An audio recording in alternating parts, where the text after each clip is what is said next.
society. There are ideas. There's a growing movement for an unconditional basic income.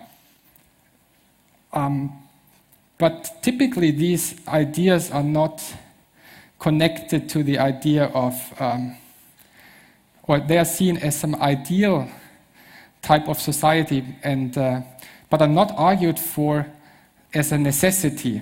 And I think this new type of machines will sooner or later make these new models a necessity. One answer to the question, what can we do if we don't have to work for securing our livelihood? This is what Pekka Himmanen describes in his hacker ethic. And he's not talking about what you typically find as hacker ethics, but hacker work ethics. The idea that you work on something because you are interested in it, because you want to do it, and not as a necessity for, or as a necessity to provide one's livelihood. And I think the fact that you all came here and listened to me, that I came here and talked, is sort of a good example for something that could be normal and not just an exception in a society where we can delegate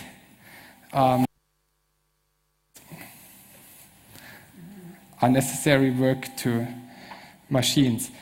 And for that reason, I, for one, welcome our new robot overlords.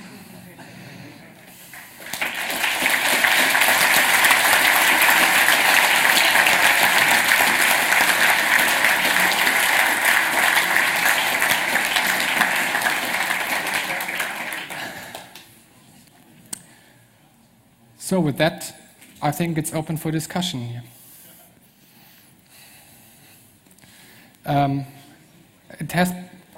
I have to ask everyone that wants to ask a question to use one of the mics that are provided.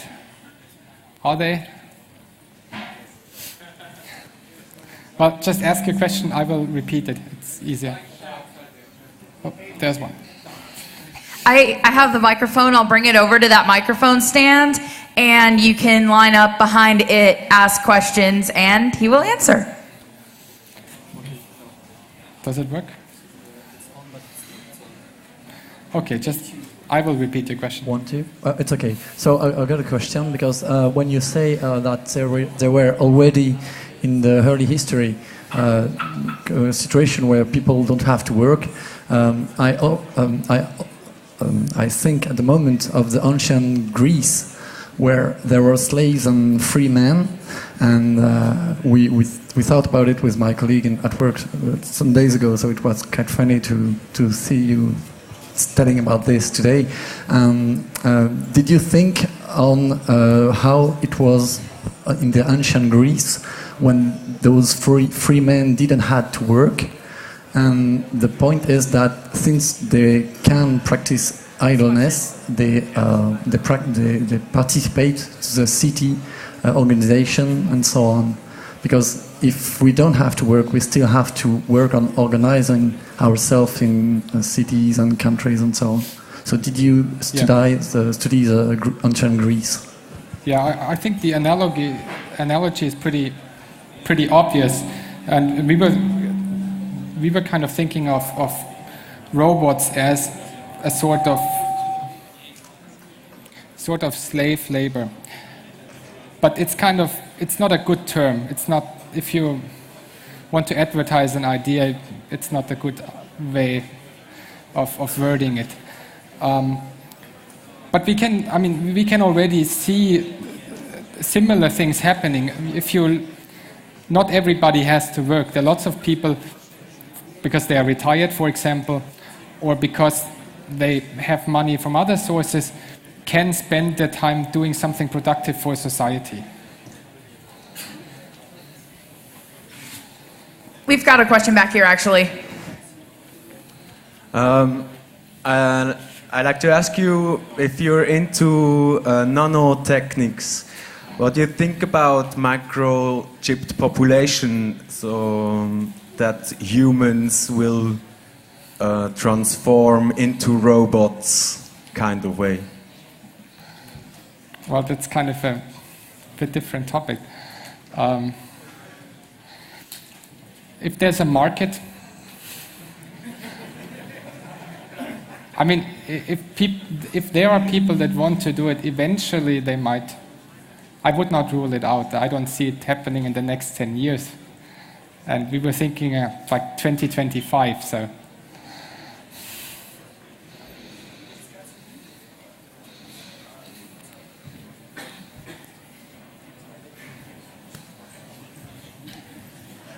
Yeah, I think you have given an interesting talk, but I also think there's a kind of a logical fallacy in all this, which is that we're on the verge of something.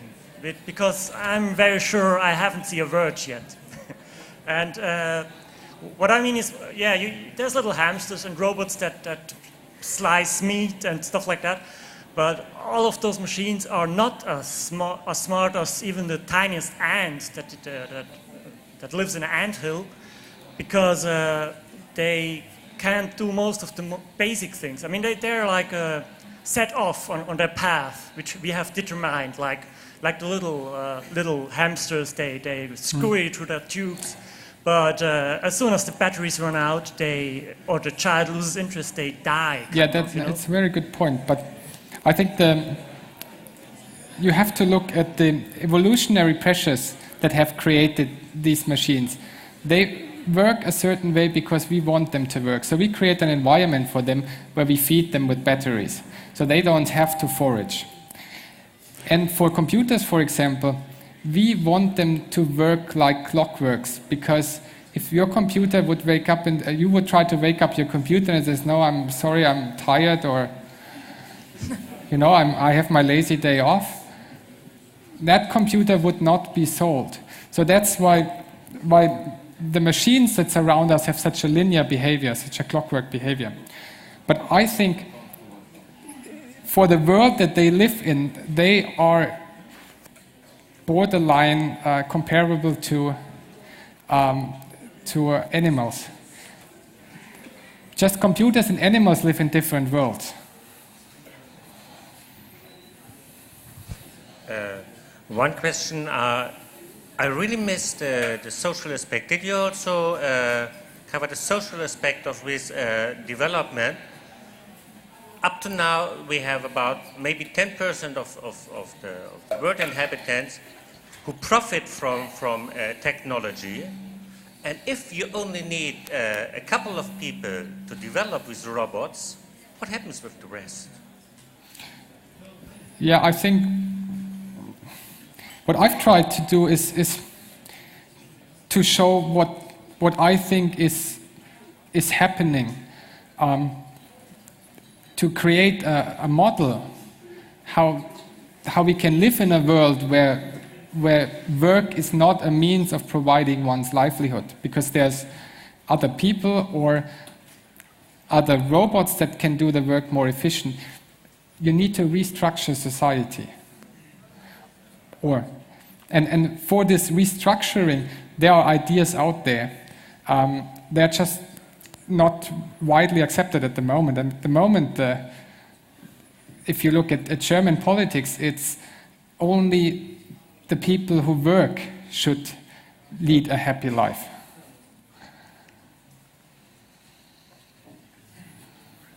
As you've pointed out, machines are becoming similar to animals in the future, and we've already applied rules to them, like Asimov's law, etc. Do you think we'll have to talk about rights of machines at some point in time?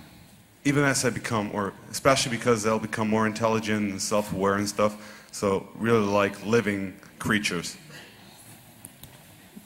Yeah, probably we will. I mean, we discuss about animal rights, but that's a dividing issue. I like meat, and I guess the majority will like robots working for them. So I think the bigger problem is how to create a social, a similar